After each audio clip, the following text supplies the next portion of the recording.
एक ऋषि थे जिनका नाम था मृकंडु ऋषि। मृकंडु ऋषि नाम था। उनकी पत्नी बड़ी साध्वी थी। वो निरंतर भगवान शिव की पूजा किया करते थे, भगवान शिव की। और एक बात और बताऊं आपको, अगर आपके मस्तक में कुछ लिखा हुआ है बुरा तो कोई मिटा नहीं सकता है, लेकिन अगर भगवान शंकर चाहें तो आपके मस्तक में अगर कुछ बुरा लिखा हुआ तो वो भी मेट देंगे। मेटत कठिन कुवंक भाल के, अगर आपके मस्तक में कुछ कुवंक लिख गया है तो भगवान शंकर उसको, इसीलिए हम शंकर जी के जलहरी के पास में चंदन घिस करके अपने मस्तक पर लगाते हैं। ऐसे मस्तक पे चंदन क्यों लगाते हैं? भगवान शंकर के स्थान पे ऐसे लेपन करके घिस करके पहले भगवान शिव को लगाते हैं और इसके बाद वही उंगलियों का बचा हुआ चंदन अपने मस्तक पर लगाते हैं कि हे भोलेनाथ, अगर कोई बुरी बात हो, कुछ लिखा हो तो आप संभालना। अब कहते हैं शंकर सहाय तो भयंकर कहा करे। भाई अगर शंकर जो है आपके साथ में है भगवान शिव, तो जो ऋषि थे मृकंडु ऋषि, वो बड़ी तपस्या किया करते थे, लेकिन उनके कोई संतान नहीं थी। एक दिन भोले बाबा आ गए, कहते हैं ऋषिवर वरदान मांगो। कहते हैं मां संतान चाहिए। भगवान शिव ने कहा कि संतान तो आपको मिल जाएगी, लेकिन एक सुपुत्र मिलेगा और एक कुपुत्र मिलेगा। एक सुपुत्र मिलेगा और एक कुपुत्र मिलेगा। ऋषिवर ने कहा मां दोनों में भेद क्या है? कहते हैं मां जो सुपुत्र मिलेगा वो जिएगा 5 वर्ष सुपुत्र, और जो कुपुत्र होगा वो 100 साल जिएगा। ऋषिवर ने विचार किया कि इससे अच्छा तो है मैं सुपुत्र ले लूं, भाई 5 साल रहेगा, अच्छी बात है, मेरे साथ में रहेगा। अब कुपुत्र हो जाएगा तो मैं रोज मरूंगा, भाई रोज मरना पड़ेगा। भगवान शिव ने कहा कि महाराज मुझे सुंदर संतान चाहिए। भगवान शिव ने कहा ए मस्त वैसा ही होगा। समय आया, मां को गर्भ आया और 9 महीने के बाद सुंदर बालक उत्पन्न हुआ। नाम रखा गया मार्कंडेय। क्या नाम रखा गया? मार्कंडेय। आज भी हैं उस दुनिया में 7-8 लोग चिरंजीवी हैं। कहते हैं अगर लोग इनका नाम ले सुबेरे से तो व्यक्ति की आयु बढ़ती है। अश्वत्थामा बलिर्व्यासो, अश्वत्थामा बलिर्व्यासो हनुमांश्च विभीषणः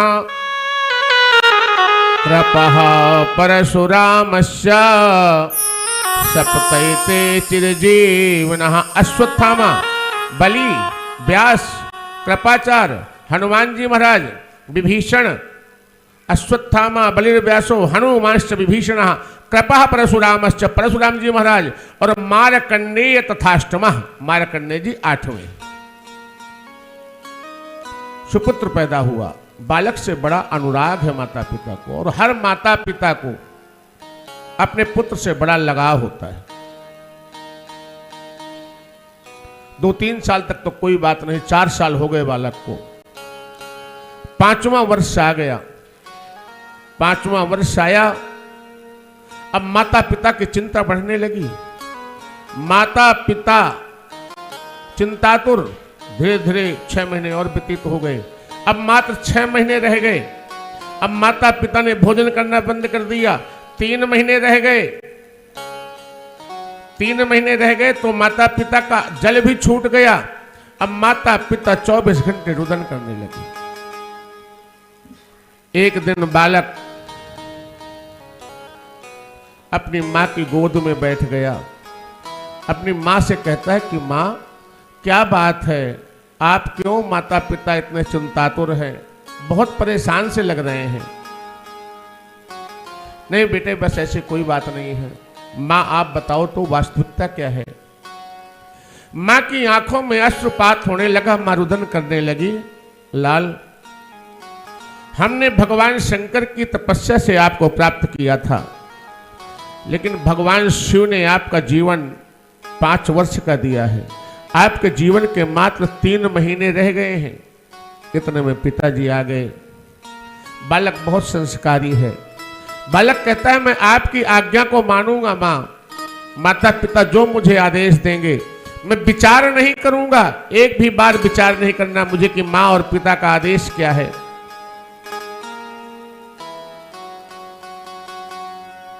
पिताजी ने कहा कि बेटा एक काम करो, आश्रम के बाहर खड़े हो जाया करो और यहां से जो भी व्यक्ति निकले उसको प्रणाम किया करो, जो भी निकले उसके सामने लेट करके दंडवत प्रणाम किया करो। बेटा बड़ा आज्ञाकारी है। ठीक है पिताजी।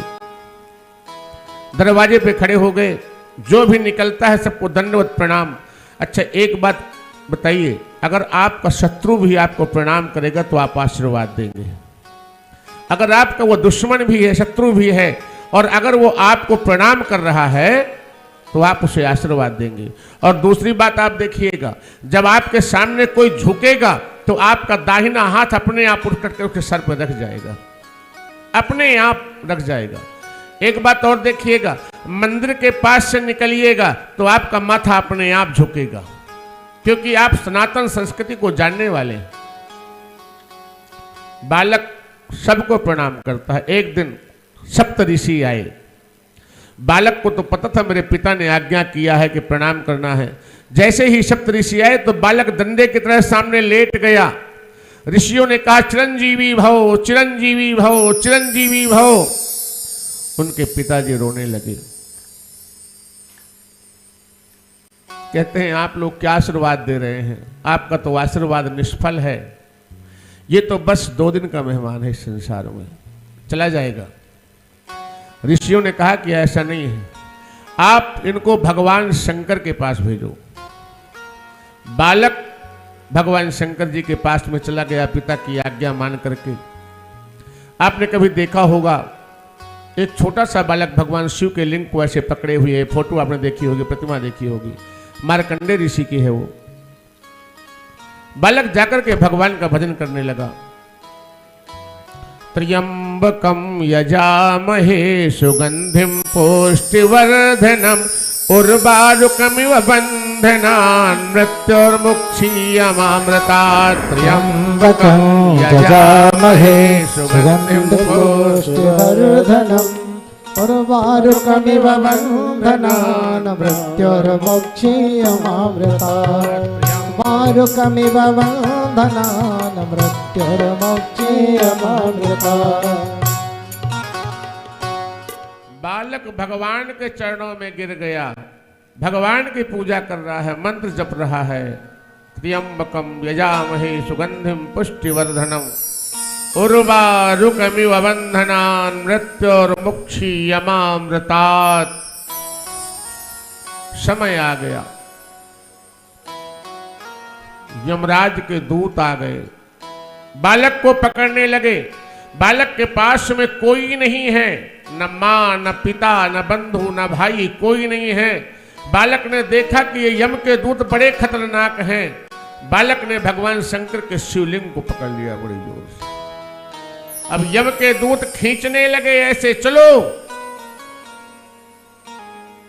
इतने में भगवान शंकर का प्राकट्य हुआ। बोलिए शंकर भगवान की, हर हर महादेव। जैसे ही भगवान शंकर को यम के दूतों ने देखा, जाकर के दूर खड़े हो गए। महाराज इस बालक का समय आ गया है, इसको लेकर के जाएंगे। भगवान शंकर ने कहा क्यों लेकर के जाओगे? कहते हैं महाराज इसकी आयु आपने 5 वर्ष की दी थी, अब देखिएगा गणना। उन्होंने कहा आपने इसको 5 वर्ष की आयु दी थी। कहते हैं 4,32,000 वर्षों का है कलयुग, 8,64,000 वर्षों का है द्वापर। इसको डबल करिए तो आपका आएगा त्रेता, और इसको वो करेंगे डबल करेंगे तो आएगा सतयुग। जब ये पूरे 1,00,000 बार व्यतीत हो जाते हैं तो ब्रह्मा का 1 दिन होता है। जब ये पूरे 1,00,000 बार घूम जाते हैं तो ब्रह्मा का कितने दिन होता है? 1 दिन। और ऐसे 1 दिनों में ब्रह्मा जी 50 साल के हो चुके हैं।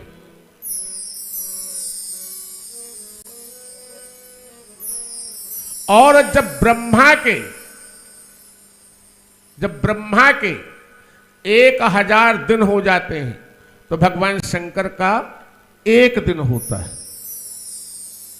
भगवान शंकर ने कहा कि मेरी गिनती के अनुसार गिनो 5 वर्ष। मैंने अपने दिनों के अनुसार दिया, जो मेरे दिन है। भाई दुनिया में कैसे क्या हो रहा है मुझे पता नहीं है भाई, यहां तो 24 घंटे और 24 घंटे के दिन और रात्रि हो रही है, लेकिन मेरे अनुसार गिनो। कहते हैं महाराज इनकी तो आयु कभी समाप्त ही ना होगी। कहते हैं बस चिरंजीवी है। तो मार्कंडेय तथाष्टमा,